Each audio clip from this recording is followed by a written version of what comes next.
Alegrei-me quando me disseram: vamos à casa do Senhor.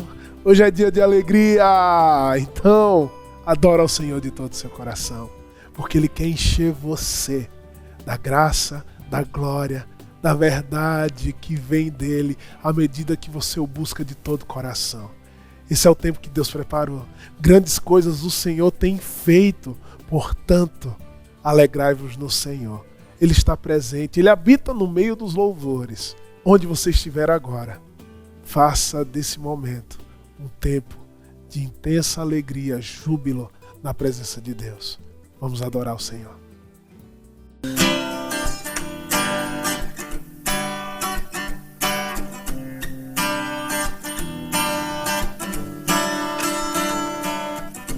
Eu te quero mais do que o ouro, eu te quero mais do que os tesouros, eu te quero mais do que a minha vida, Senhor.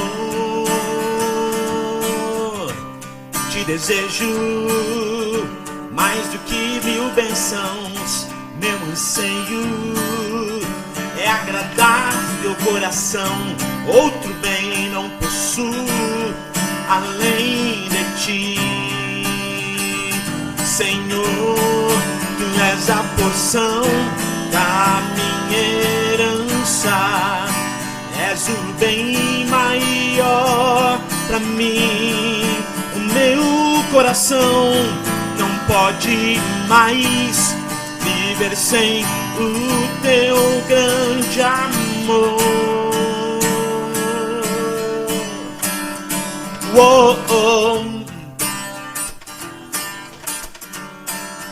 Oh, oh, oh. Eu te quero, Senhor. Eu te quero mais do que o ouro, eu te quero mais do que os tesouros, eu te quero mais do que a minha vida, Senhor. Te desejo mais do que 1000 bênçãos, meu anseio é agradar teu coração. Outro bem não possuo além de ti, Senhor.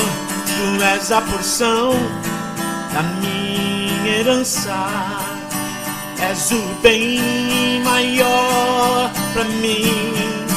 Meu coração não pode mais viver sem o teu grande amor. Meu anseio meu anseio és tu, Jesus. És tu, Jesus, meu anseio. És tu, Jesus, meu anseio. És tu, Jesus.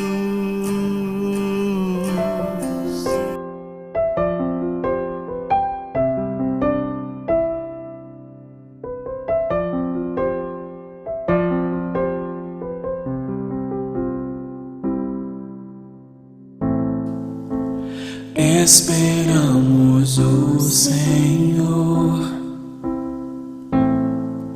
esperamos nosso Rei. Ele vem pra nos salvar, redimir e perdoar.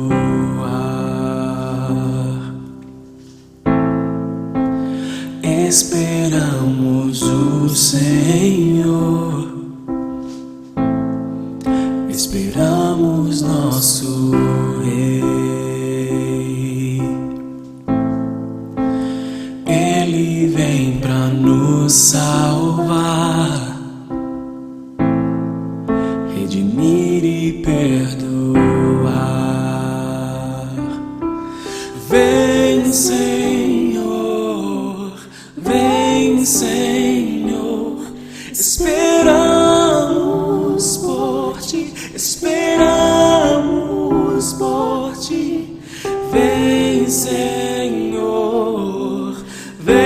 Vem, Senhor, esperamos por ti, esperamos por ti. Vem, Senhor, vem, Senhor, esperamos por ti, esperamos por ti. Vem, Senhor, vem, Senhor, esperamos por ti, esperamos por ti.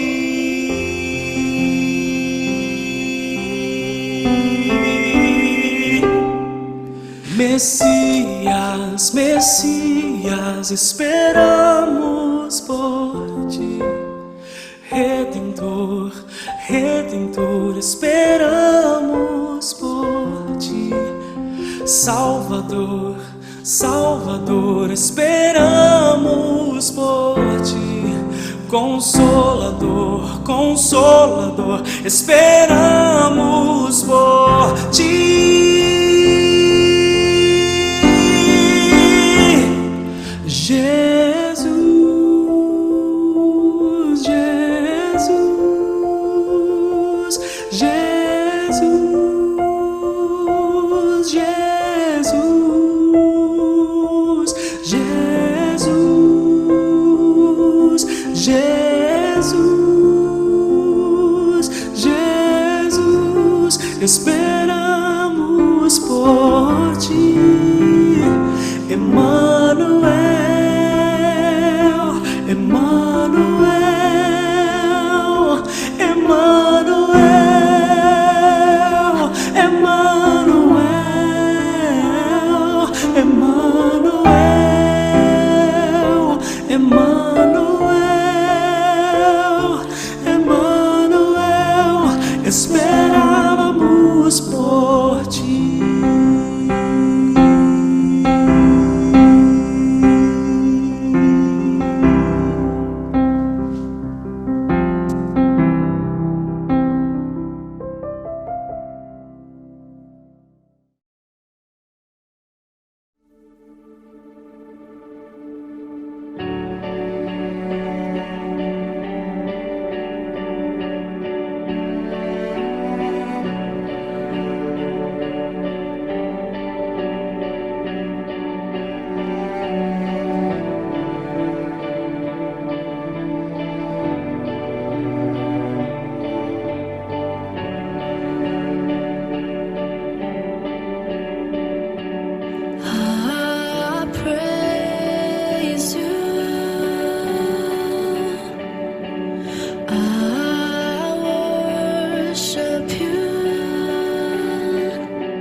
Hosanna, Hosanna.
semana passada nós havíamos falado sobre bons pastores, homens de caráter aprovado, aqueles que pregavam a verdadeira mensagem do Evangelho, não apenas pregavam, mas viviam isso. Tinham um coração voltado para o outro, para servir as pessoas e não servir a si próprios. Essas características são definitivamente essenciais para todo aquele que se coloca como líder diante do povo de Deus, todo aquele que se coloca como pastor, todo aquele que possui uma liderança social. Se ele tem um coração de Cristo, ele vai servir as pessoas, ele vai ter um caráter diferente, ele vai entender que a esperança nossa, de fato, está no Evangelho de Jesus, que muda tudo. A gente tratou desses que tinham caráter aprovado. Hoje a gente vai falar daqueles que são falsos mestres, falsos profetas, falsos pastores, homens que estão aí fora para enganar a mim, enganar a você e se tornar empecilho, sim, para que a verdadeira mensagem do Evangelho seja pregada e alcance corações, transformando vidas, libertando famílias, tirando o homem do reino das trevas para o reino da luz. E ainda chama essa mensagem, essa pregação, de mensagem de Jesus e de Evangelho, mas não tem nada a ver com o Evangelho. É aquilo que Francis Schaeffer já apontava. Francis Schaeffer, um teólogo, filósofo cristão, que apontava que a pós-modernidade se caracteriza pelo fato de nós usarmos palavras conotativas, mas que não têm o mesmo significado daquilo que de fato as Escrituras falam com respeito a Deus ou a essas palavras religiosas conotativas que são usadas. Eu posso falar de Jesus, mas não tem nada a ver com Jesus da Bíblia. Eu posso falar Deus, mas não tem nada a ver com Deus Criador de todas as coisas. Então é dessa maneira que esses falsos pastores, falsos mestres, falsos profetas aprisionam mentes, apresentando-se como anjos de luz, mas na verdade são amaldiçoados, são enganadores. Como o apóstolo Paulo adverte, escrevendo a carta pastoral a Timóteo, no capítulo 4, que na verdade eles têm espíritos enganadores. Então é importante a gente apresentar algumas características que já estão sendo apresentadas desses que são falsos pastores, falsos mestres, falsos profetas, para que a gente possa estar atento.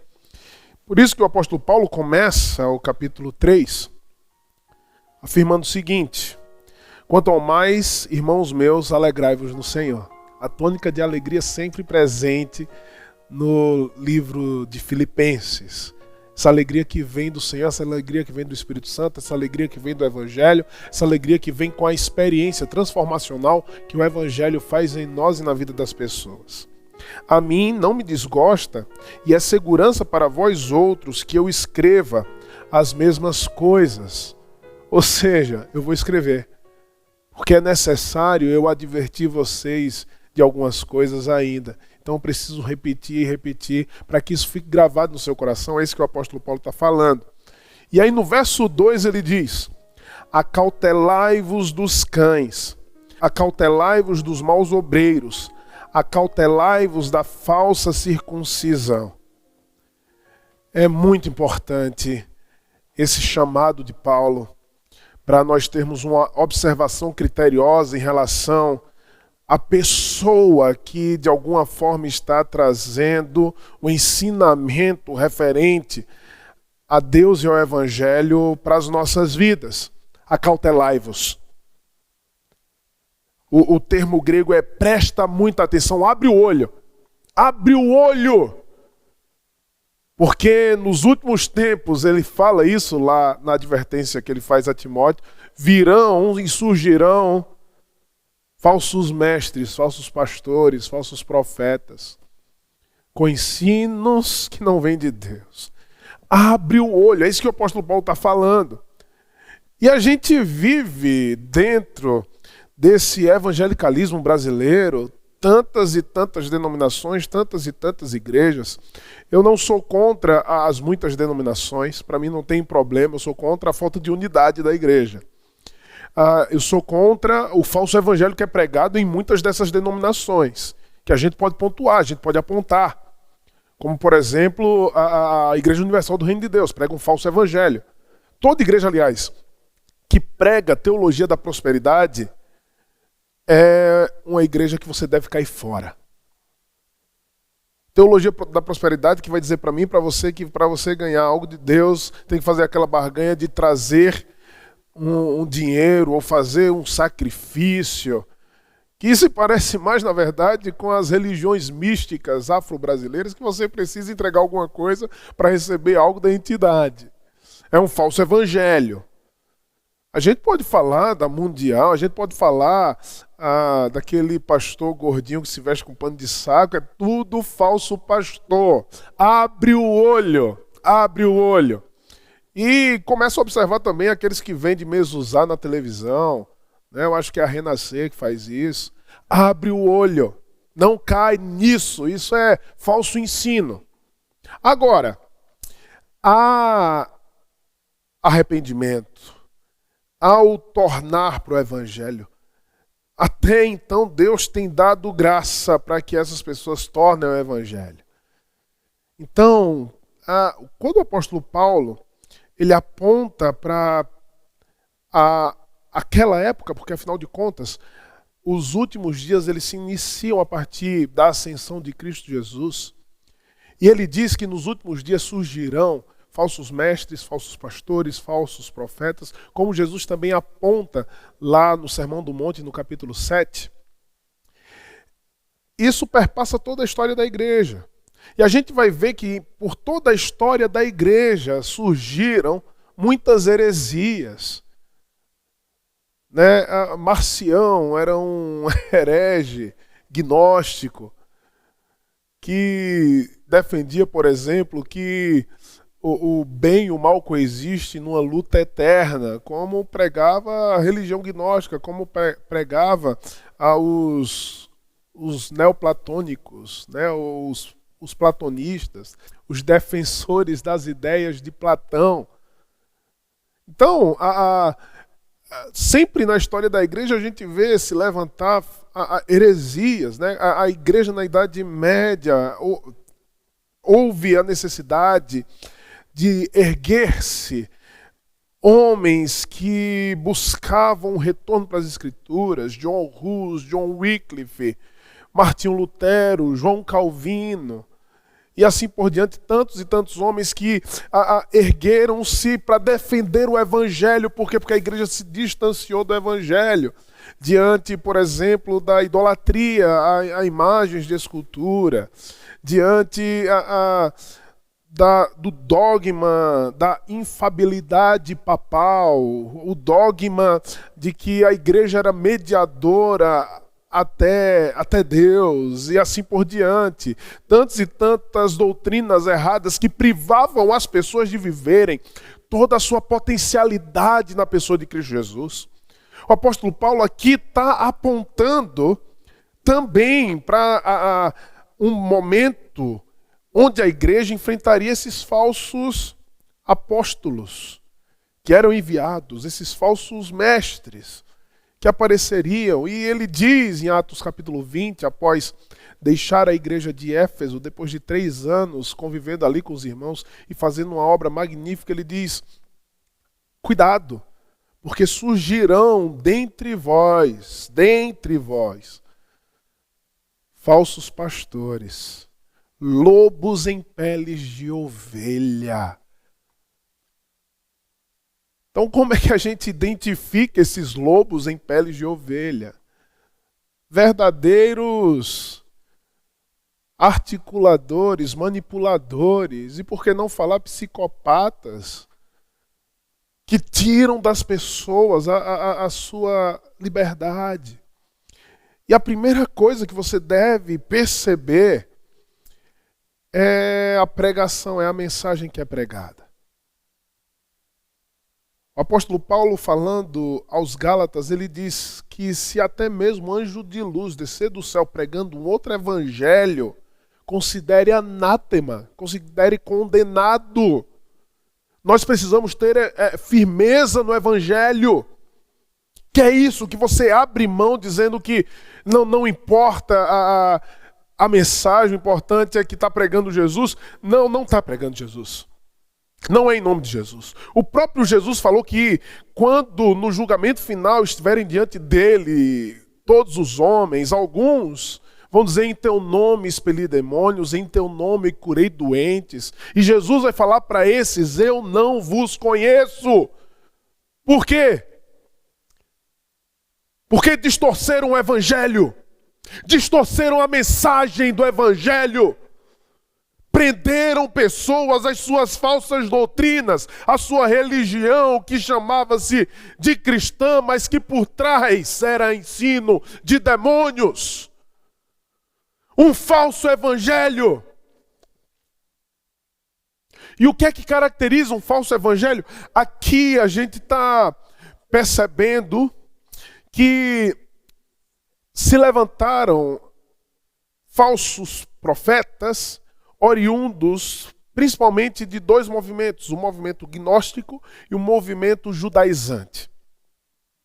A diferença entre os dois é que o movimento judaizante, por exemplo, ele supervalorizava a carne, supervalorizava aquilo que nós podemos fazer com a nossa própria força, supervalorizava as leis rituais do Antigo Testamento. O segundo movimento, ele desvalorizava a carne, ele dizia que Jesus ele não poderia ter vindo em carne porque a carne é má. Afinal de contas, eles não bebiam da fonte das escrituras, mas bebiam da fonte grega, mística grega, das religiões gregas, de onde Platão bebeu também para formular, por exemplo, as suas perspectivas filosóficas. Presta atenção nisso. Platão tem um viés religioso muito forte ali que já era oriundo das religiões gregas, da cultura. Por isso que ele dizia que a forma e matéria são diferentes, porque a matéria é má. O deus demiurgo, né, o deus grego, ele fez com que essa matéria fosse imperfeita e não pudesse, de alguma maneira, em si mesma manifestar a perfeição ou a forma. Enfim, eles tinham essas duas diferenças, mas algumas coisas eles tinham em comum. E isso caracteriza uma falsa mensagem do evangelho. Primeiro, Jesus não era o único caminho. Era Jesus mais alguma coisa. Para os judaizantes, era Jesus mais a prática das leis cerimoniais, a prática da circuncisão, a prática das festas judaicas, a prática de mais alguma coisa, porque senão a salvação não seria plena. Para os gnósticos era o conhecimento, a iluminação da mente. Eu não preciso necessariamente me preocupar com o meu corpo. O corpo para nada serve, é uma distorção, entende? A matéria é má, é uma distorção daquilo que Deus criou, porque tudo que Deus criou é bom. E o apóstolo Paulo vai tratar dessa distorção também nesse texto de 1 Timóteo capítulo 4. Ele vai dizer assim: porque tudo que Deus fez é bom. Viu Deus que era bom. Então ele quebra esse pensamento gnóstico. E ao mesmo tempo ele vai quebrar esse pensamento judaizante, mostrando que Jesus é suficiente, não é Jesus mais alguma coisa. Toda mensagem que passa a colocar fardos sobre a sua vida, fardos que Jesus não colocou sobre você, seja um fardo do dinheiro, do dízimo, da oferta. Lembre-se, é claro, que toda boa mentira é recheada de verdades. Os dízimos e ofertas, eles servem à igreja, servem a uma comunidade para quê? Para continuar cumprindo a sua missão, os seus deveres sociais. A nossa comunidade Mosaico, ela tem uma série de compromissos sociais com missionários que estão abençoando a crianças, homens e mulheres ao redor do mundo. Missionário Stanley, por exemplo, está resgatando crianças do tráfico humano. Como é que ele sobrevive se não for através das ofertas da igreja? A gente está com um plano agora onde nós iremos levantar escolas ao redor do mundo. A gente vai começar aqui, se Deus quiser, na Cracolândia, e já de imediato, agora em julho, numa das favelas mais perigosas de Recife. Vai abençoar aquelas crianças. Como é que se faz isso? Através dos dízimos e ofertas das pessoas. Obviamente, também, os dízimos ajudam na manutenção de toda a equipe pastoral que a igreja possui. Como é que os pastores vão servir essa igreja? Porém, o seu dízimo e a sua oferta não é um plus, não é algo mais que vai adicionar alguma coisa na sua salvação. Não. É fruto de um coração generoso que sabe que recebeu algo tão bom de Deus, que sabe que recebeu essa salvação de Deus e que está engajado nessa missão também. Isso envolve, obviamente, tudo que é nosso. Nossas palavras, nossas ações, nosso tempo, o nosso talento, o nosso tesouro. Isso nos envolve por completo. Nós estamos envolvidos na missão de Deus. Mas igreja não cobra dízimo a ninguém. Igreja não cobra oferta a ninguém. É fruto do trabalhar do Espírito Santo na sua vida, no seu coração. Fazendo com que você tenha um coração generoso. Ofertar dízimo, ou uma oferta que você quer dar, não vai fazer você ficar mais rico. É outra mentira da teologia da prosperidade. Porque, afinal de contas, como é que os falsos pastores pegam as pessoas? Por meio do medo.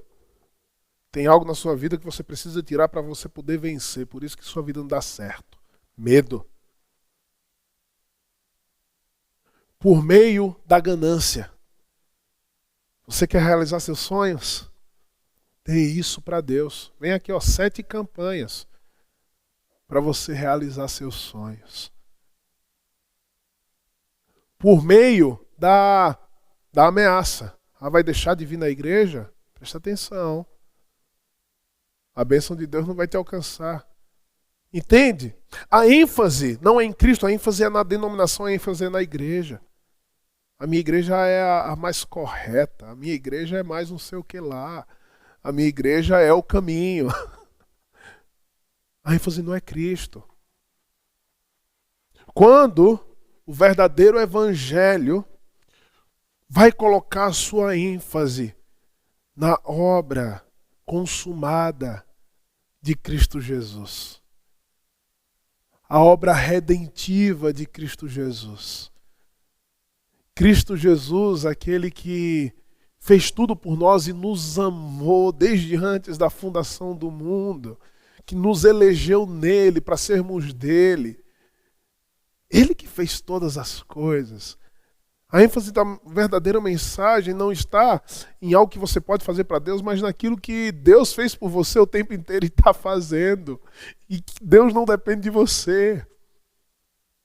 Então perceba a diferença de ênfase. Perceba, observe a mensagem que é pregada. Judaizantes, gnósticos, ambos adoram esse algo a mais. Ambos adoram rituais, ambos adoram prender as pessoas em rituais. A verdadeira mensagem do Evangelho liberta. Você não precisa de nada a mais. Você já tem Cristo Jesus. O acesso a Deus está aí.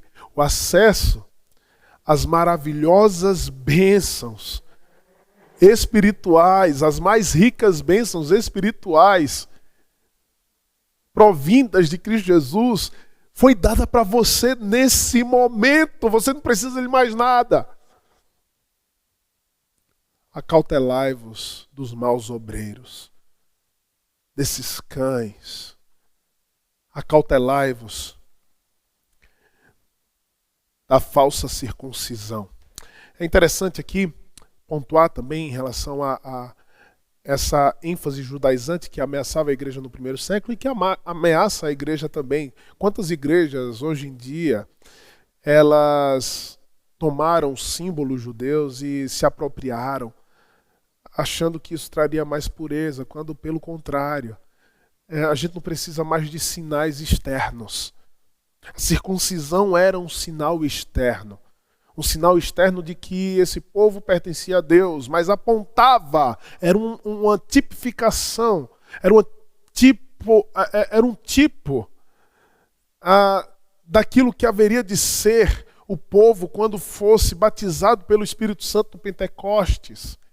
Apontava para a vinda do Espírito Santo, aquilo que o Espírito Santo faria no coração das pessoas, como é retratado no profeta Jeremias, no profeta Ezequiel, no livro de Levítico, onde Deus ele fala da falsa circuncisão, que não é a da carne.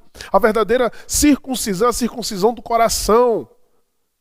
A transformação que o Espírito Santo de Deus faz na vida do cristão.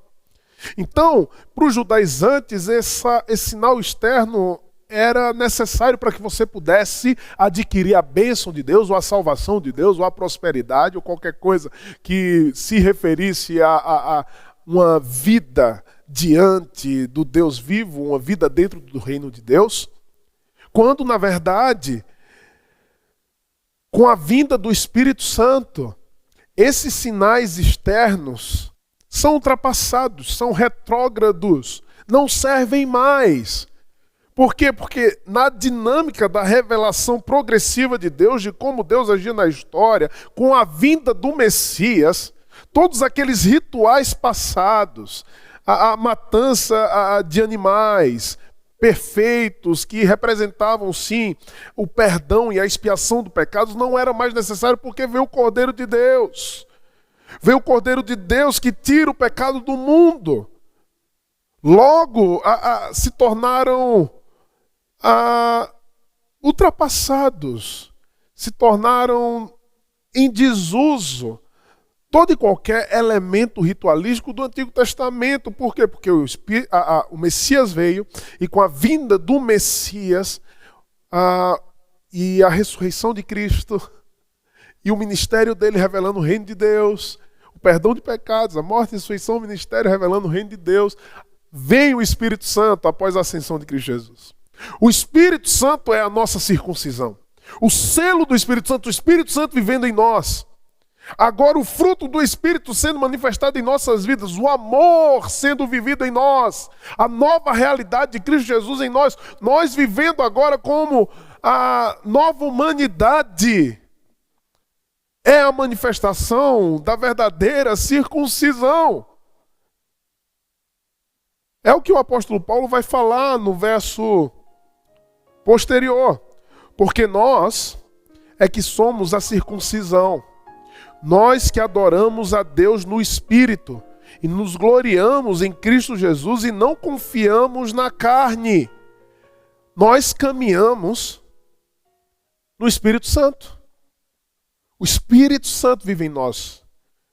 O que o apóstolo Paulo fala em Efésios capítulo 1, que o selo do Espírito está em nós. Fomos selados pelo Espírito Santo. Isso é que nos identifica agora como o povo de Deus. Não aquilo que nós fazemos externamente. Não rituais. Não essas prisões que são construídas por falsos mestres e falsos profetas. Não você fazer uma série de programações para de alguma maneira alcançar algo de Deus. Não é isso. Obviamente, gente, toda mentira tem um pouco de verdade, né?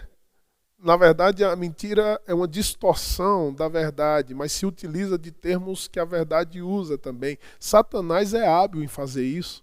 Foi isso que ele fez com Jesus, contando mentiras a partir das Escrituras, citando a Escritura em contextos que não eram devidos, citando as Escrituras, manipulando a situação. A gente tem que ter mente apurada para nós identificarmos isso.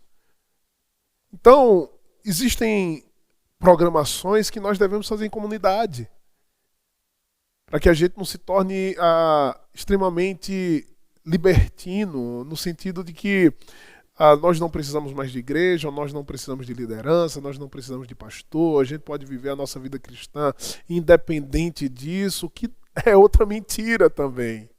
Entende? Obviamente, a nossa dependência é exclusiva de Cristo Jesus. Mas Cristo Jesus, ele nos chama a andarmos em comunidade.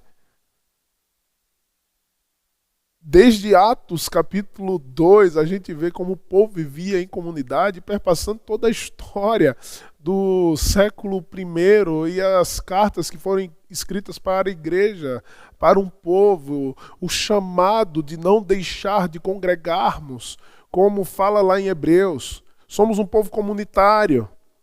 Porém, existe saúde. São reuniões saudáveis.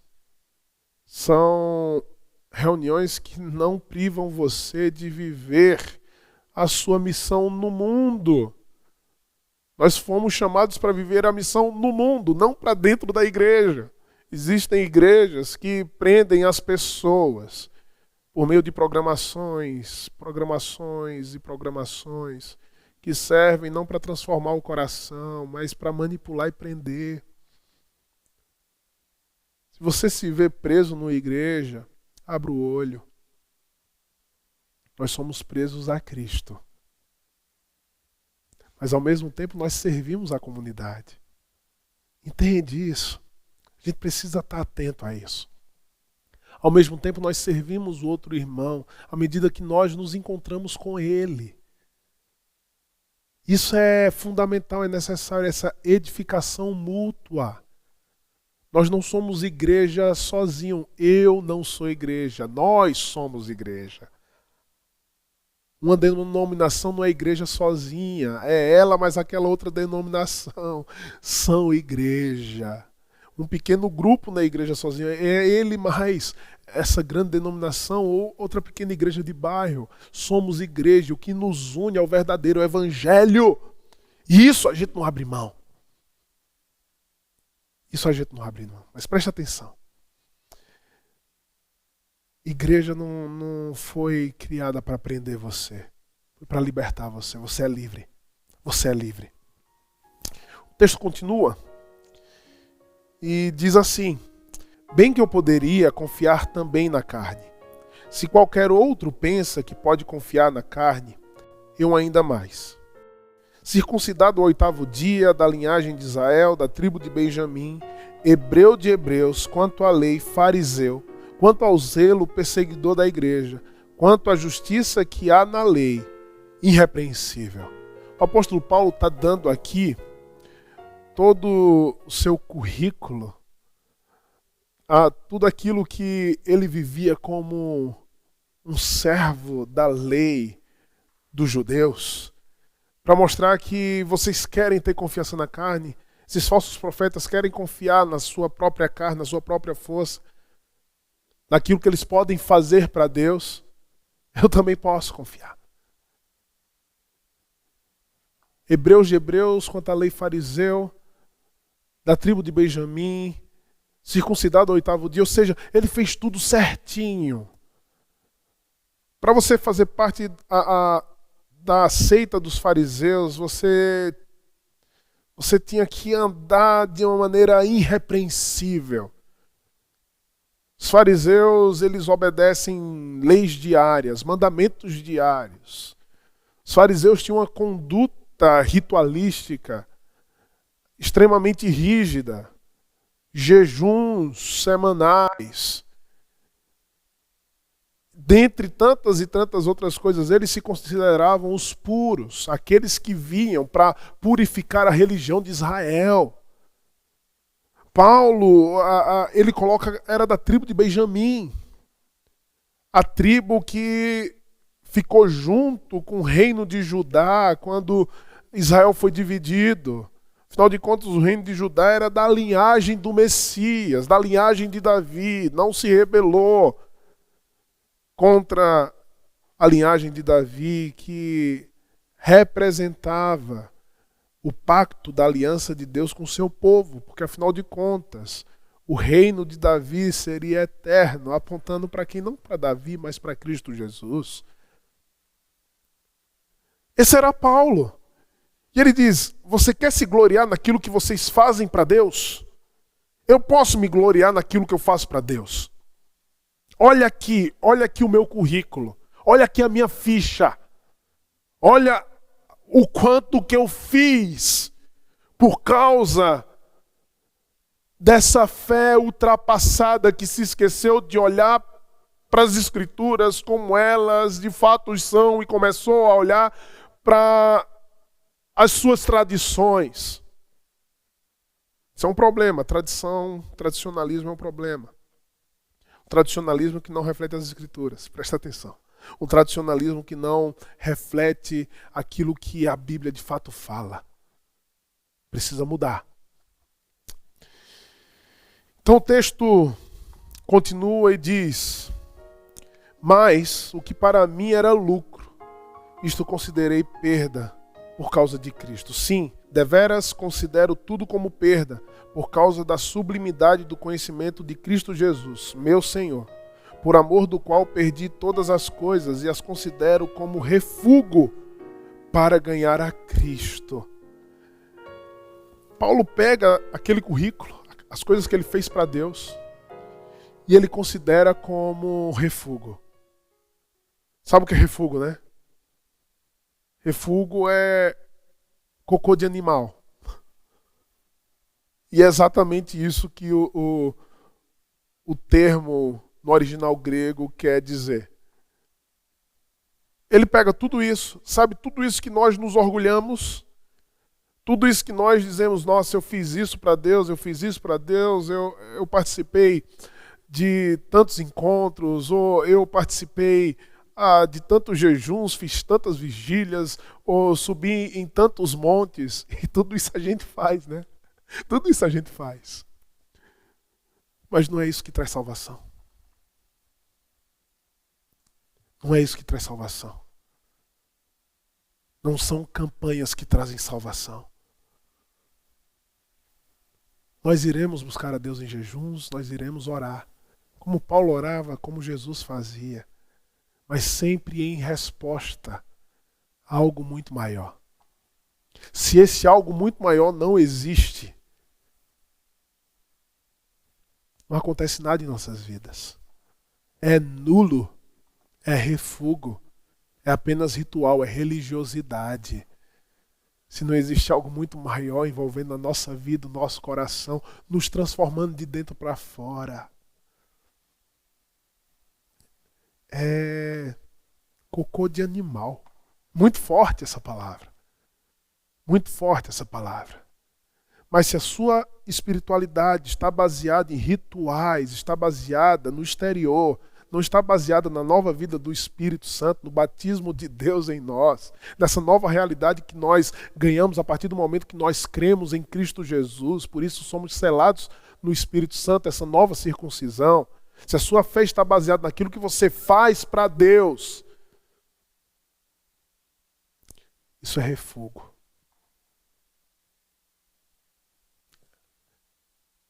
É nada. Você pode multiplicar 100 vezes 0 sempre vai dar 0. 1 milhão vezes 0 sempre vai dar 0. É nada. Por isso que o apóstolo Paulo fala, eu considero tudo como perda. Aquilo que eu considerava lucro era perda. Por quê? Porque não gerava salvação. E a maior bênção que nós podemos sim receber de Deus é o encontro com a glória de Deus por meio de Cristo Jesus. É a salvação por meio de Cristo Jesus. Essa mensagem do Evangelho que diz para mim e para você que nós não morreremos. Pelo contrário, nós viveremos e ressuscitaremos no último dia. Essa mensagem do Evangelho que diz para mim e para você que nós não temos mais condenação. Porque afinal de contas o preço foi pago por Cristo Jesus. Presta atenção nisso. Por mais que você faça boas obras para Deus, isso não consegue suplantar o preço do pecado que está gravado na sua vida. Por mais que você faça coisas boas, isso nunca será suficiente para apagar o pecado que você cometeu. O pecado tem um preço. Não são as coisas boas que nós fazemos que pagam o pecado. Não há justiça em pegarmos, por exemplo, o Lázaro, né? O Lázaro que está aí fugindo de todo mundo. Espero que tenham pego ele.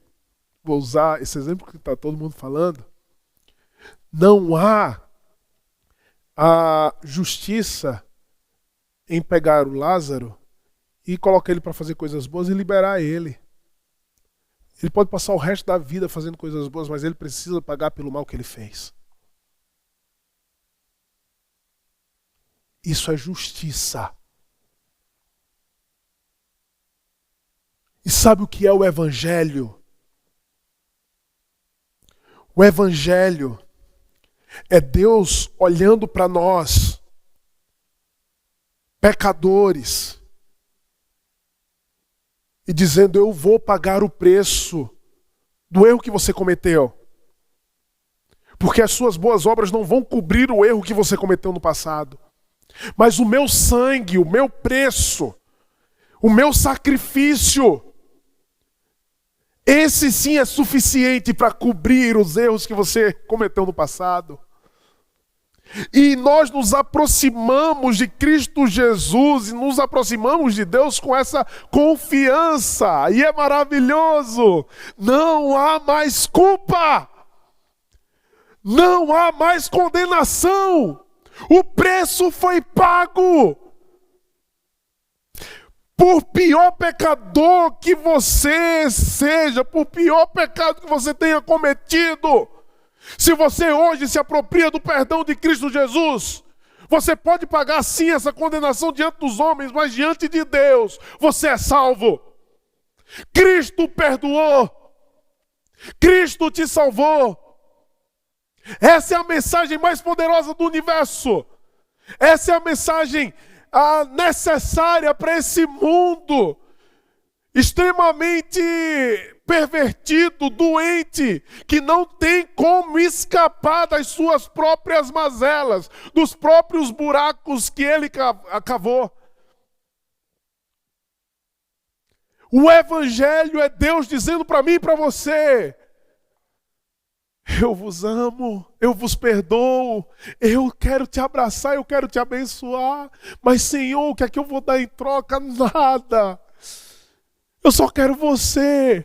Eu só quero que você confie na minha obra. Confie de todo o coração. Isso é liberdade, gente. Isso é liberdade. Não precisa ter mais medo. Não precisa ter ganância por nada nesse mundo. Por quê? Porque agora nós não vivemos mais presos a esse mundo. Nós não vivemos mais presos à cobrança desse mundo. Cristo Jesus nos liberta. Nós não vivemos mais presos a religiões, nós não vivemos mais presos a rituais. Nós não precisamos de um plus, nós não precisamos de um upgrade. Nós já temos tudo que nós precisamos. Que é o amor de Cristo Jesus revelado na cruz do Calvário, se entregando por mim e por você. O que seria mais precioso do que o precioso sangue de Cristo Jesus? Por isso que a fé cristã liberta.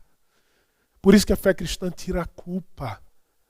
Por isso que a fé cristã tira o peso da condenação que estava sobre nós, ela tira. Por isso que a fé cristã dá uma nova oportunidade, nova vida. Somente Jesus é capaz de transformar o pecador, de libertar o pecador, de perdoar o pecador. E esse pecador sou eu, sou você, nós somos pecadores. E a nossa suficiência não está em nós. Nosso passado só pode ser apagado pelo sangue de Jesus. O nosso passado não mais nos condena. Não nos condena mais. Não temos mais condenação. Esqueça o passado. Viva o perdão de Cristo Jesus. Revele agora que o Espírito Santo de fato habita em você e você é uma nova vida.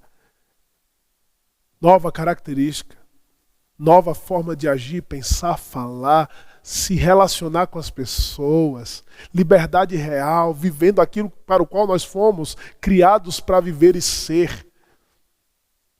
O melhor que há na humanidade, criada à imagem de Deus, agora é possível em nossas vidas. Por quê? Porque nós temos Cristo Jesus. O apóstolo Paulo continua e diz no verso 9, e ser achado nele, não tendo justiça própria, que procede de lei, senão a que é mediante a fé em Cristo, a justiça que procede de Deus, baseada na fé, para o conhecer e o poder da sua ressurreição, e a comunhão dos seus sofrimentos, conformando-me com ele na sua morte, para de algum modo alcançar a ressurreição dentre os mortos. Não é mais o que eu fiz para Deus. Não é mais a minha justiça própria. É o que Jesus fez por mim.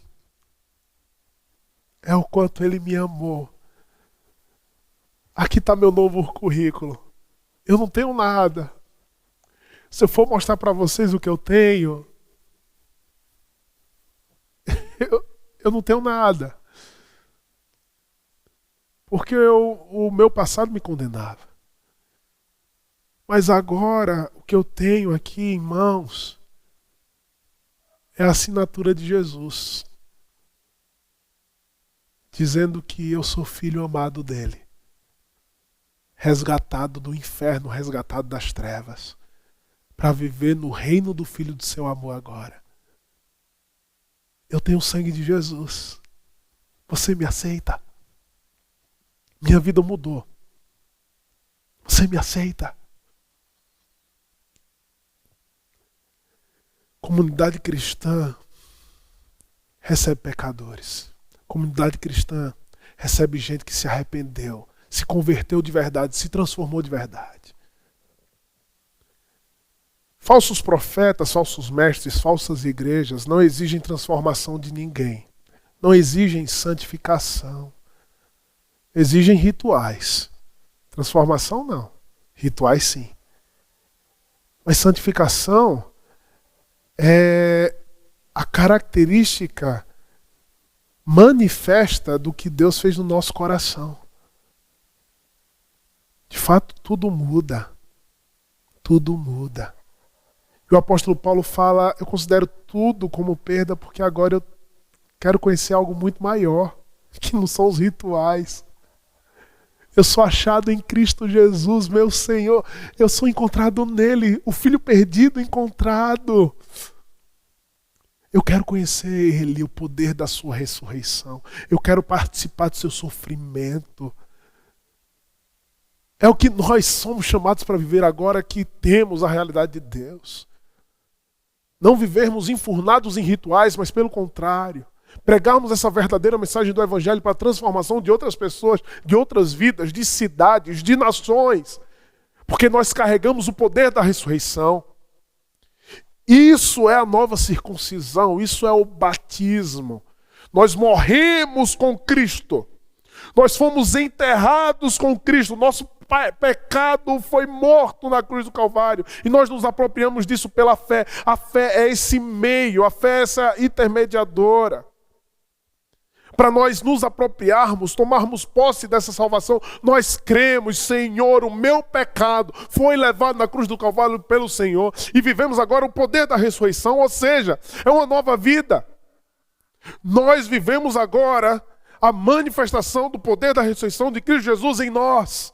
Não estamos mais mortos espiritualmente, mas vivos para Deus, de forma que, quando nós morrermos, nós esperamos sim o soar da última trombeta, a volta de Cristo Jesus, restaurando todas as coisas, nos chamando definitivamente para uma vida e vida eterna. Ressurreição real. Esse poder de Cristo Jesus está em nós para que nós possamos manifestar esse reino que chegou. Isso é o que Paulo está dizendo. Eu não quero ter esse conhecimento. Eu não quero viver mais sujeito a tanta religiosidade que me prende, que me leva a viver com fardos pesados sobre mim. Eu não quero mais prosperidade, riqueza, o consumo desse mundo. Eu não quero isso. Eu não quero essas promessas vazias e vãs. Eu quero Cristo. Eu quero ver o sofrimento dele aqui nessa terra. Quero viver a missão que ele me entregou. Eu quero, Senhor, eu quero, Senhor. E sabe o que acontece? A gente conhece ele. A gente manifesta a glória dele, a gente manifesta o poder dele. A gente manifesta a realidade dele. A autoridade e poder de Jesus está sobre nós. Aí você conhece mais a Deus. Saber que Jesus faz milagres é diferente de ver milagres acontecer. Você verá milagres porque você saiu em missão. E quando a gente sai em missão, os milagres acontecem porque sinalizam o poder da ressurreição, sinalizam o final da história, onde não vai ter mais doença, onde não vai ter mais choro, onde não vai ter mais morte. Cristo em nós, irmãos, Cristo em nós, Ele é tudo em nós. Ele é o nosso bem mais precioso. Menos de mim, mais dele. Não é o que eu faço para Deus que me torna dentro de um padrão, mas é o que Cristo fez por mim. E o que Ele fez por mim, ninguém pode tirar de mim. Levantem-se, legiões infernais. Levantem-se os homens, levantem-se acusadores. O que Cristo fez por mim, ninguém pode roubar de mim. É para a eternidade. E eu carrego essa liberdade, porque vivo a glória de Deus, Ele comigo. Eu sou dele, Ele é meu. Ele é um amado da minha alma. Vamos viver isso também? Vamos viver esse verdadeiro evangelho? Acautelai-vos dos falsos profetas. Viva essa fé que liberta. Vamos orar? Pai, no nome de Jesus, nós te queremos, Jesus. Toma nossa mente e o nosso coração. Nos ajuda, Senhor, e livra-nos, Deus, desse falso evangelho que é pregado em nossa geração, em nome de Jesus. A tua igreja permaneceu pura, Senhor, por todas as gerações, e sei que permanece, ó Deus, a verdadeira igreja pura, Senhor, em nossa geração também. E nós queremos, ó Deus, abraçar Cristo, Senhor, porque Ele nos abraçou e nos amou primeiro. Nós queremos viver Cristo, abraçar a tua missão, fazer aquilo que o Senhor nos chamou para fazer nesse mundo, porque, ó Deus, o Senhor nos amou, Pai. Ó Deus, em gratidão nós nos entregamos a Ti. E, ó Deus, e nós tomamos posse de tudo aquilo que foi conquistado por Cristo Jesus na cruz do Calvário para nós. A tua realidade em nós, o poder do Espírito Santo em nós, a nova vida, a santidade, a liberdade do pecado, o poder da ressurreição. Nós queremos viver isso, Senhor, nós queremos viver isso. Ó Deus, hoje nós confessamos pecados e dizemos: Jesus, em Ti recebemos o perdão dos pecados. Se você tem pecados para confessar, confesse a Deus e receba o perdão de Deus. Muito obrigado pelo Teu perdão. Ó Deus, muito obrigado pela liberdade que nós temos, ó Deus. Não mais pensamentos de culpa, mas a justiça de Deus em nós. Louvado seja o nome do Senhor. Ó Deus, limpa a mente e o coração de tantas pessoas, ó Deus, que nesse exato momento carregam o peso da religião. Carregam o peso da manipulação religiosa. Deus, liberta essas vidas por meio de Cristo Jesus. Aquele que é nosso Senhor, nosso Salvador. Em nome de Jesus. Você pode estar se achando num tremendal de lama, numa areia movediça, quase sendo engolido. Você não tem nada o que fazer. Jesus está estendendo a sua mão para te pegar, te tirar daí e te trazer para um caminho plano, bonito, íntegro. É o que Jesus quer fazer na sua vida hoje. Simplesmente confie no sangue de Jesus. Se coloque diante de Deus e diga: Senhor, estou aqui. Perdoa meus pecados. O Senhor sabe o quanto eu sou pecador. Confesse seus pecados para Deus e receba o perdão dele.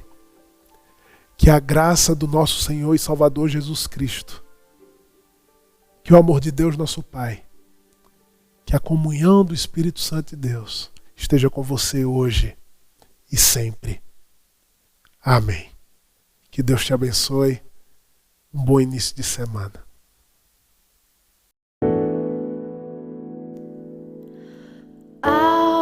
Algemado por um peso, oh, quão triste eu andei,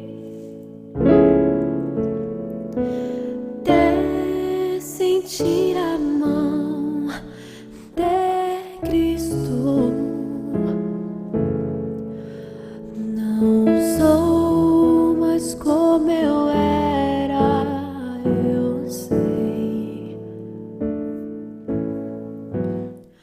Tocou-me, Jesus tocou-me,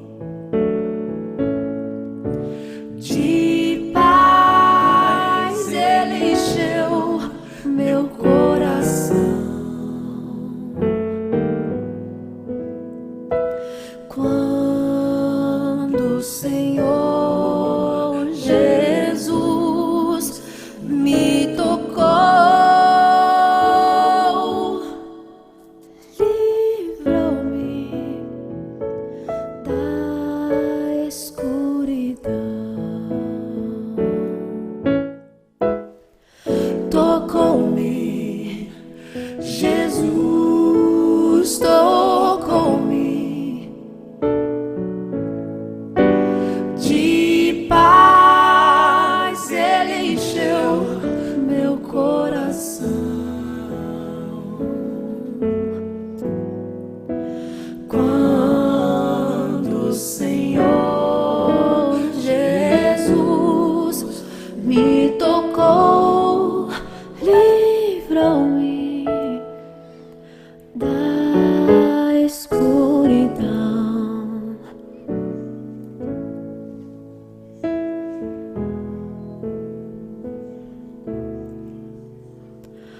Desde que encontrei a Cristo e senti teu terno amor, tenho achado paz e vida. Pra sempre cantarei em seu louvor. Tocou-me, Jesus tocou-me, de paz ele encheu meu coração.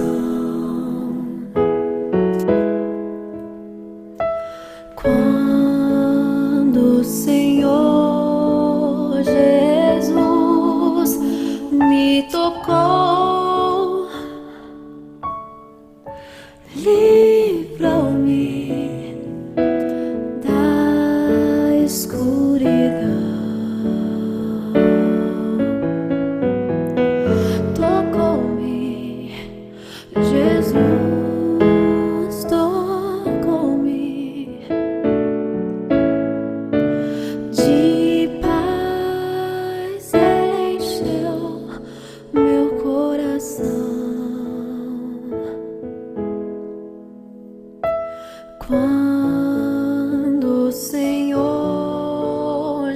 Jesus me tocou. Livrou-me da escuridão.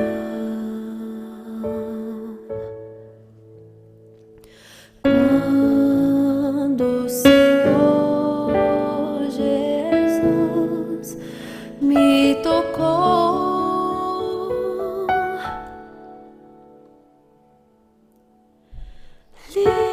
livrou-me da escuridão.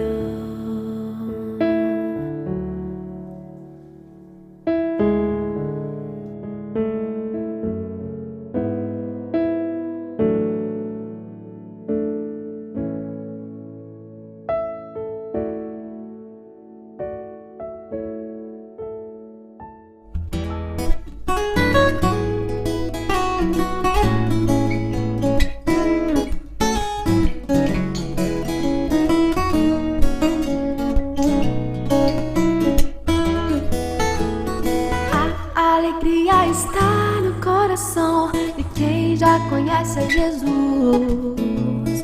A verdadeira paz só tem aquele que já conhece a Jesus.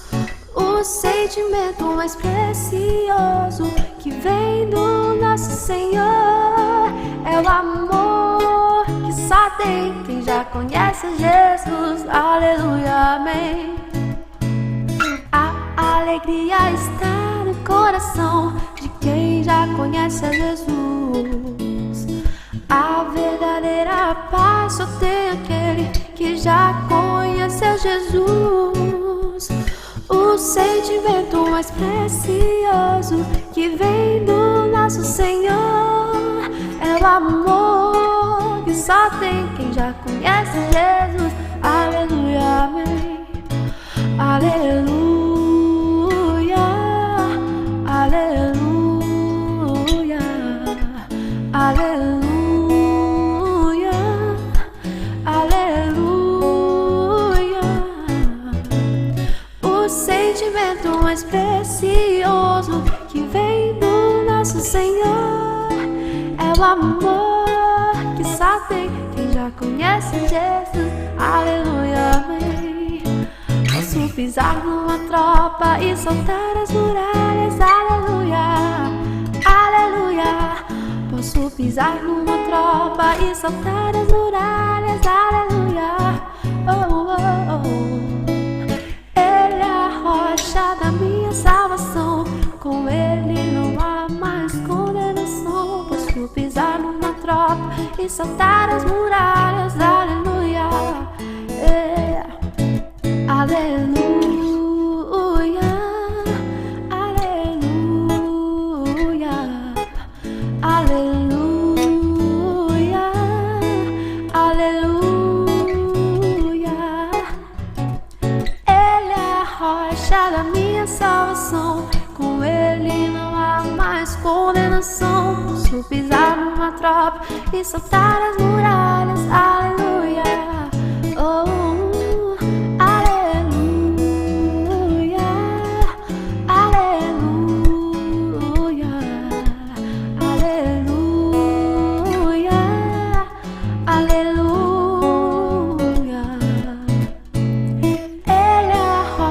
Da minha salvação, com ele não há mais condenação. Posso pisar numa tropa e soltar as muralhas. Aleluia, aleluia. Posso pisar numa tropa e soltar as muralhas. Aleluia, aleluia. Posso pisar numa tropa e soltar as muralhas. Aleluia.